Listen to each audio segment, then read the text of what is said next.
You ever walk into a place that's supposed to feel like home and instead, it just punches you in the gut? Let me back up a sec. I'd spent years living abroad, buried in tech contracts and time zones, missing birthdays, missing funerals, just try to keep up. So when I finally flew back, after what felt like a lifetime, I had this picture in my head, you know? The old family beach house, the sound of waves right outside, a breeze you can't buy, the same chipped mug my grandma always used to drink tea out of. I thought I'd get off the plane, fight with a taxi driver about the meter, and just step into all that memory. Instead, well, let's just say nothing about this trip went the way I thought it would. I still remember standing at the front gate, suitcase by my side, staring at what should have been my grandmother's porch. Except there was a whole other family sitting there, plates of breakfast on the table, kids already squabbling. For a split second, I thought maybe I'd landed at the wrong address. But no, every nail, every crack in the paint, every little wind chimed my and knew this place better than I knew myself. So I walk up hard on my throat and say, hi? What are you doing in my house? The man middle-aged, big gut, big attitude looks me up and down like I'm the intruder.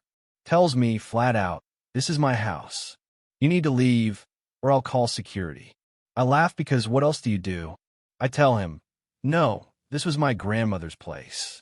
I have the title. I grew up here. He shrugs, says he bought it, legal and above board, through the local association. Shows me paperwork I can't read because, well, it's all in legalese and a language I half remember. Let me tell you, that's the moment the pit opens under your feet. My hands are shaking. I call my lawyer, who's just as blindsided.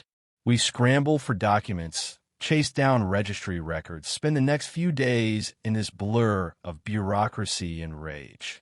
Turns out, while I'd been overseas trying to stitch my life back together after losing my mother and grandmother while I was buried in estate paperwork and death certificates, the local neighborhood association, this self-styled HOA, saw their chance. Decided my family's property was abandoned. Filed the right forms with the right people. Auctioned off the housey, if you can call it that, because the only bidder was the president's nephew. And poof, just like that, generations of memory gone. Signed, sealed, and delivered to someone who'd never even seen my grandma's garden. Now, you might be wondering how the hell does something like that happen? Here's the ugly truth. When my grandparents first bought that place, it was nothing but fishermen's huts and coconut trees. Over the years, the world crept in. Resorts, fancy condos, expats with deep pockets.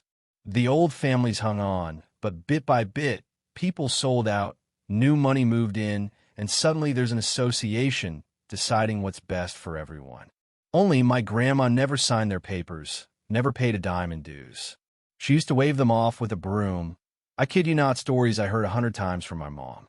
But after she passed, and with me stuck overseas, the house sat empty. At first, we had a neighbor, an old friend of Grandma's, who kept an eye on things. Sent me photos, let me know the roof was still holding up, doors still locked. But she passed too. And then, well, life just got ahead of me. 2 years went by. No one checked in person. And that was all the opening the HOA needed. They told the authorities the house was deserted. Filed fake letters claiming they tried to reach sent them to bogus addresses, including one that doesn't even exist. Faked inspection reports about broken windows and graffiti, which I could prove were lies, because I had time-stamped photos from the neighbor showing everything perfectly fine. But once they'd bribed the right registry official, all the paperwork was lined up. The house was legally theirs, sold for pennies to the nephew, who promptly moved in with his family. That's when the anger really kicked in. It wasn't just property. It was the only piece of family I had left. I wasn't about to let these people get away with it. My lawyer went to war. We demanded every document, abandonment certificates, sale contracts, fake inspection reports. Dug through every lie. Then we did something I'm not exactly proud of. But hey, desperate times, right? I tracked down the son of Grandma's old neighbor. When I explained what happened, he nearly exploded. His mom, it turns out, had told the HOA multiple times that I was alive and handling estate business from abroad. They just didn't care. He wrote us a sworn statement with dates, details, everything. Their whole case gone. We took it further. The registry official who'd rubber-stamped the abandonment turned out he had a long, greasy history of missing properties winding up in the hands of well-connected buyers. We gathered proof, tied together patterns suddenly. It wasn't just about my house. It was about systemic corruption. Then came the legal sledgehammer. We sued the HOA, the president, and nephew. Civil, criminal fraud, forgery, theft, you name it. But I wanted more. I wanted everyone to know what they'd done. So, through my lawyer, I gave everything documents, testimony, Fotasto, a local journalist who covers this sort of thing. She ran a story front page, hard to miss. Named names. Showed pictures of my grandma on the porch, smiling like she always did, her home in the background. Laid out, step by step, how a group of greedy neighbors stole a family's legacy. The fallout was brutal. The HOA president, a retired big shot who loved to play community leader, saw his whole social life go up in flames. His wife got quietly pushed out of the charity circles she used to rule. Invitations dried up, neighbors crossed the street. And for a guy whose whole life revolved around prestige, that a fate worse than jail. The nephew panicked offered to sell the house back to me for what he paid. I told my lawyer to laugh him out the door. I didn't want to buy back what was already mine. I wanted justice. Meanwhile, the registry official was under investigation, suspended, then arrested, then convicted. His career? Over. Pension? Gone. The president? Facing criminal charges, fines, maybe even prison, if there's any justice left in the world. The nephew? No charges, but he lost the house, all his money, and, rumor has it, his marriage too. Took over a year and a half, all told. But when the judge finally ruled, I got everything back. The sale was voided. The house reverted to me. The nephew was ordered to pay damages, legal fees, rent for the time he squatted there. The HO, what was left of it, was bankrupt. The president had to dig into his own pockets, sell off investments, even put a lien on his house, just to pay what he owed.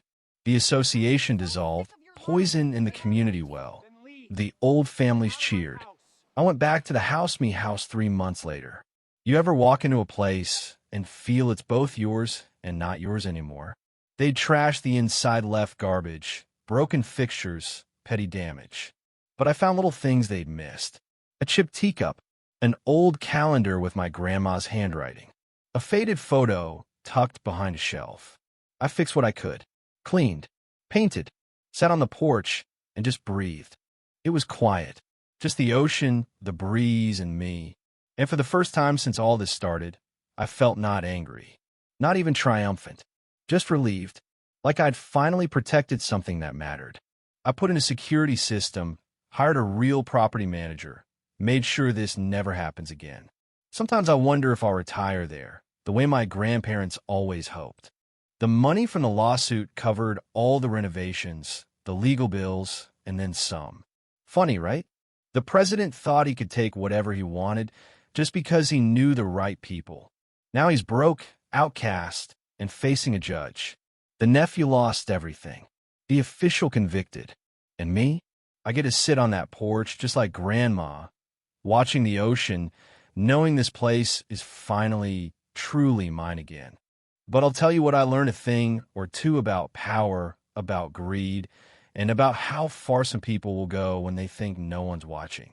I also learned that fighting back isn't just about getting what's yours, it's about making sure nobody else ever has to go through the same hell. So let me ask you, if you were in my shoes, would you have gone as far? Ever had someone try to take what's yours just because they thought you were weak or not paying attention? Where's the line between standing up for yourself and taking revenge? Drop your stories below. I want to hear them. Let's see where you stand on justice and what you think about karma when it finally comes home to roost.